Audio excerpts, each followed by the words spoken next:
everybody and welcome back to Fitness with Apurva with me Apurva Jayarajan. I'm super happy that you're here, and in today's video we will be talking about everything PCOS. So what it is, what its general causes and symptoms are, how I overcame PCOS, my experience with it. So stay tuned till the rest of the video where I share some of my favorite asanas that really do help in overcoming PCOS.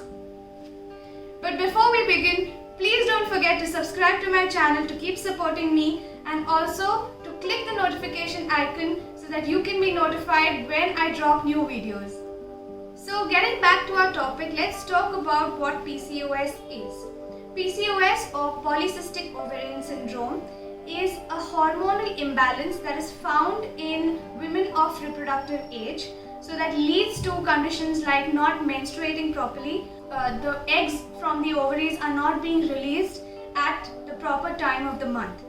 Also what happens is, generally because of the male hormone androgen levels are so spiked up in the body, it leads to probably acne or weight gain, dark patches around the skin, hair thinning or excessive hair growth all around your body, maybe susceptibility to diabetes or heart disease as well. So my experience with PCOS started around 3 years ago. When I was diagnosed with PCOS, I had gone and got a scan done. They found out that my ovaries were lined with small little cysts and sacs filled with fluid, and because of which I was not able to menstruate properly, and I kind of skipped a certain month, and then I had to wait for like 2 months to get my periods regularly back on track. That time I didn't really know of how yoga could help me and what yoga could do to reverse the change, but I'm here to tell you that yoga definitely does help to manage PCOS, and there are certain asanas that you can do to get the hormones balanced properly and to overcome and manage PCOS and lead a stress-free, PCOS-free lifestyle. So nobody is entirely sure of how someone can develop PCOS. They are linked to either your genes, so it's probably hereditary, or secondly, if you're leading a not very healthy lifestyle. So I noticed that when I was not keeping check of what I was eating, not having nutritious food, not having enough sleep and water, my schedule was all over the place. I noticed that there were certain things that I could do to change my schedule and to change the way I was leading my life, and to kind of completely overhaul what I was doing to change my situation and take control of my health. So there are certain things that you may have to do in order to lead a PCOS-free lifestyle. So there are 5 to 6 things that are of absolute importance. So the first thing is Mit Ahar. Having proper sattvic food as part of your daily lifestyle is very important. Secondly, it is Shatakarma. Shatakarma is a way to detoxify your body from the inside. That is absolutely important. So if you're not able to completely release the toxins from your body, it may lead to complications. The third thing is asana. So today's practice is all going to be about specific yoga postures or yoga asanas that you can do to manage PCOS. The fourth thing is pranayam, or the proper breathing. So the proper way of breathing is very important to manage stress levels, thereby not leading to complications like PCOS. Then is dhyana. Dhyana is the proper way of meditation. Meditation is very, very important in today's day and life. It's one of the most underspoken topics probably, but something that I think all of us need, and that is something that really helps you to regulate your thoughts, to calm yourself down, to relax your body, to relax your mind. Just go inwards and really find answers to things that may be working in our control. So there are certain things that you can do, like today's yoga session, that you can do in your daily practice if you are suffering from PCOS. and I hope that today's little session would really help. So let's get on the mat, and a general warning is if you are on your period, certain asanas should not be practiced. Now we'll move to a few of my favorite stretches here. So get rid of the cushion and get into an animal posture here. So first we make sure that our animal posture is aligned. So make sure that your wrists, elbows and your shoulders are in one straight line. Your hips are directly above your knees and your spine is neutral. So you should not overarch or arch your back. Alright? So once you're in animal posture, lift your neck a little so that it is in line with your spine. And inhale to drop your belly. Raise your chin and chest up towards the ceiling. And as you exhale, pull your belly in towards your spine, rounding your back and dropping your head towards the mat to curl into cat. We'll go one more time.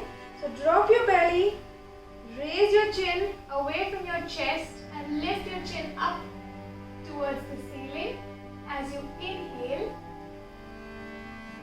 And as you exhale, round your back, shoulder blades moving away from each other, hugging your belly into your spine and dropping your head to stretch into cat.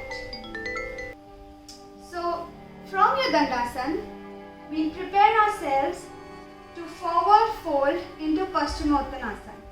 So inhale, lift your arms up to the ceiling and gently start folding from your hips and not your waist. Alright? Reach your maximum limit here, and once you feel that you can't go any further, gently fold forward, let your belly rest on your thighs and reach your maximum limit. It doesn't matter if you're holding your knees, your shin, your ankles or your toes. What is more important is that you don't round your spine this way, but lengthen and elongate your spine. Alright? So once you've reached your maximum limit, inhale to straighten out your spine and exhale as you release your head down and fold forward into Paschimottanasana. Keep lengthening and elongating your spine. Feel a deep stretch happening along your hamstrings and the back of your legs. Breathe here a couple of times as you get comfortable and relax into this posture.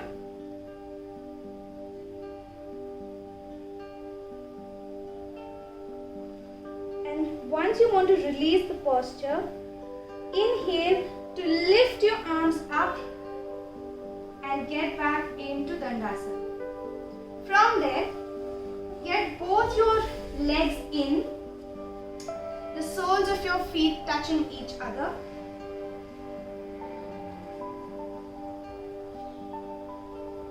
So the sides of your feet must be pressing into each other. Interlock your fingers and hold your toes in your hands. Again, making sure that your back is not rounded. So keep opening out your chest so you feel an lengthening and elongation in your spine. And using your elbows, gently press into your inner thighs so you feel an opening happening along the groin. Alright? Again, inhale to lengthen your spine. And once you feel comfortable here, gently start folding forward using your elbows to press into your inner thighs, lifting your chin and chest and stretching into Baddha Konasana.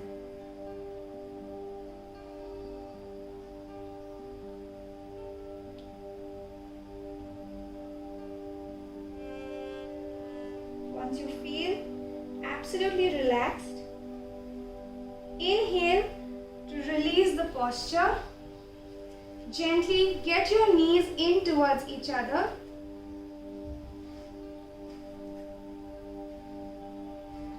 and we'll prepare ourselves for boat pose or Naukasana.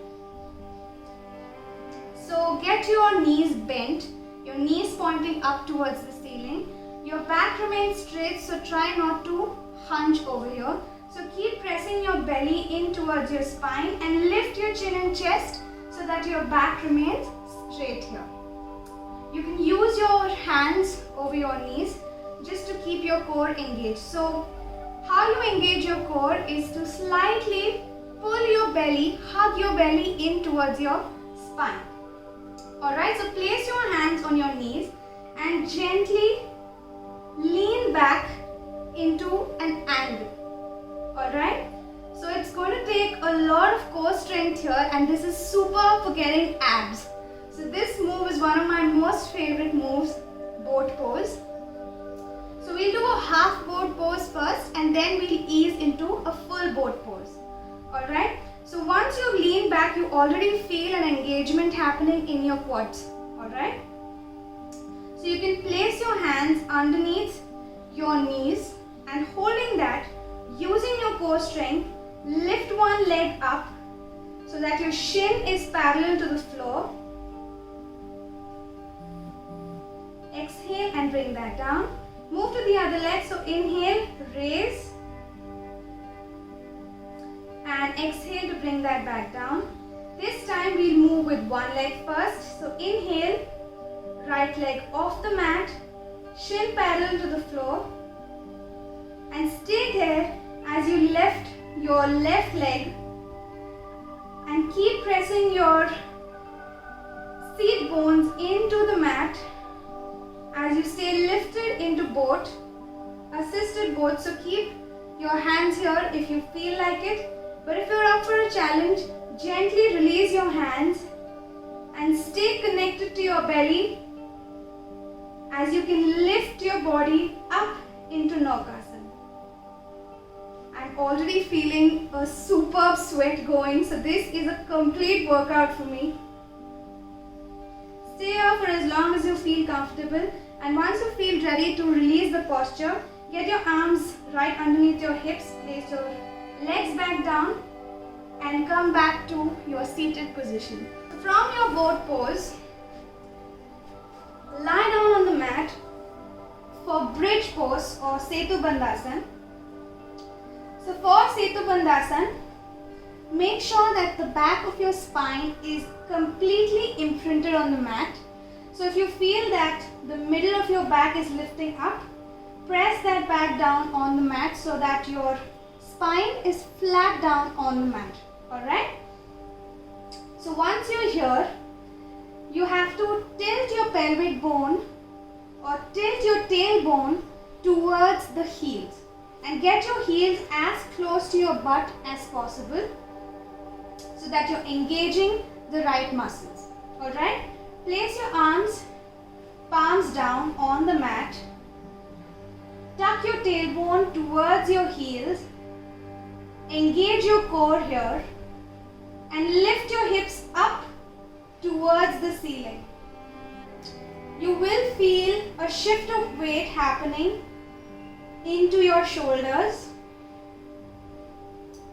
Stay here for Setu Bandhasan. Alternately, you can also interlock your fingers and press them down on the mat as you feel your shoulders open further. This pose is excellent for regulating the thyroid hormone. So keep pressing your hips up, lifting your hips up to the ceiling, engaging your glutes, your quads. Keep pressing your knees forward so that they don't collapse. And once you feel ready to let go and release the posture, slowly release the interlock of your fingers, place them down on the mat, and gently release your upper back, mid back and lower back into the mat. Take a second here as you absorb the effects of this posture and get ready for Sarvangasana. Now, a warning here is if you've never practiced this, you can totally skip this part. Sarvangasana is a shoulder stand. So if you have any kind of neck pain or upper back pain, please avoid this posture. So from Setu Bandhasana, gently release your legs into a 90-degree position facing up towards the ceiling. And once you're here, gently lift your hips up and place your hips into your hands. So place your palms right underneath your hips here. You can get your knees into your chest and stay here first.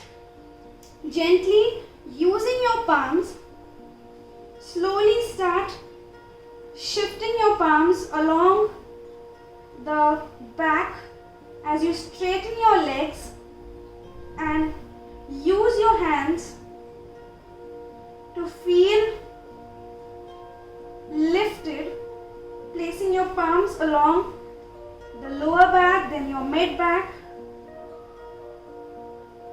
to support your back as you lift your body into Sarvangasana. Keep engaging your core here as you feel your chest gently pressing into your throat. Try to relax in this posture. We won't stay here for more than 3 to 5 breaths.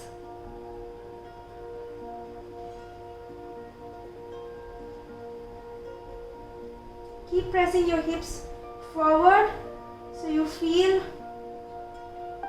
your body straightening up. Once you feel ready to release the posture, gently get your knees back down first, curling up, and again using the hips weighing into the palms, gently start releasing your body vertebra by vertebra into the mat without lifting your body up, and relax back down on the mat.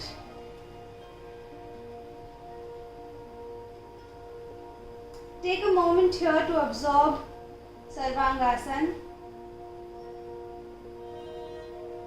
You can also gently lift your knees into your chest, using your hands, gently pressing your knees into your chest, and lift your head and shoulders away from the mat to stretch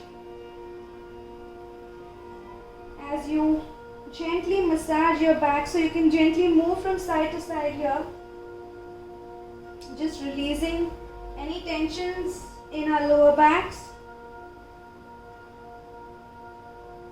and slowly, gently releasing this posture. Get back and relax. From here, we'll relax into Supta Baddha Konasana.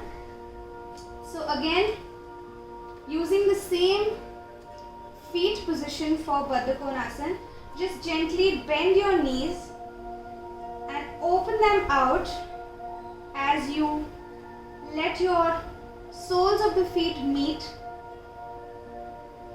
and relax into Supta Baddha Konasana.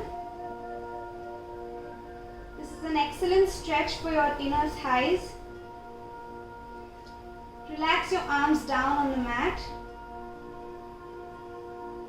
and relax further into the stretch as you inhale and exhale to deepen your posture.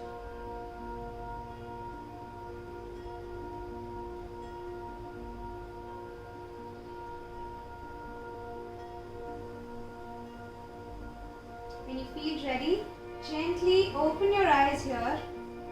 Get your knees back towards each other.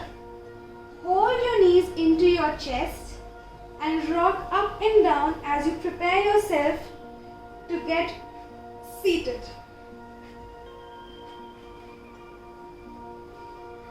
From here, we'll do one last stretch. So a very important posture in today's day, I feel, is Malasana. So get seated down on your mat into a deep squat. So your feet pointing forward. You can also point them slightly at an angle here. Gently using your elbows, open out your inner knees, press your elbows into your inner knees as you open your chest and lift your chin to stay up in Malasana. So you're using your hands to keep your legs opened out. Here, if your ankles and your heels are still lifted from the mat and are not completely down, you can use a folded up towel to keep and place underneath so your feet are completely rested on the mat. So you can practice this posture on a daily basis at least for 5 minutes every day to help with posture correction. So gently lift your chin and your chest. Stretch into a deep Malasana. Take a couple of deep breaths here.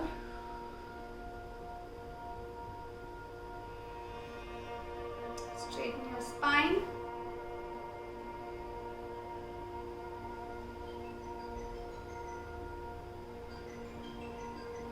So, from your Malasana, gently place your palms back down on the mat. Straighten your feet parallel to each other and lift your hips into a forward fold but keeping your knees bent. Once you're here, hold your elbows with both your hands and stretch out into ragdoll to release any tensions or stress that your body may be holding on to. Remember to keep your knees bent here to relax further into this posture.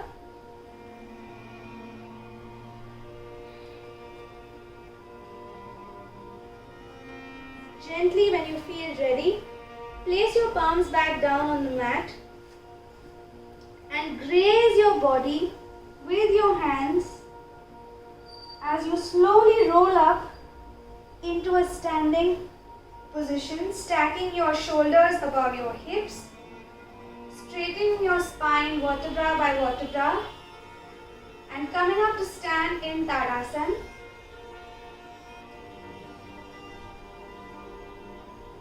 Absorbing the effects of today's practice.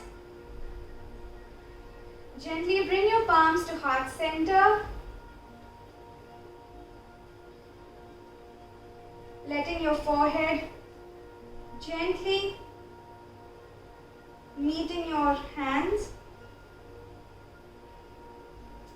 And thank yourself for showing up on the mat.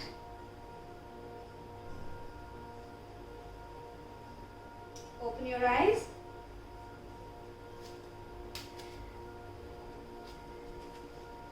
So I thank you so much for letting me guide you on the mat, and I hope you guys liked this video and found this video useful. As always, please don't forget to comment below and let me know what other workout types you would like to see. Until then, please stay safe, stay home and stay healthy. Keep practicing. Namaste.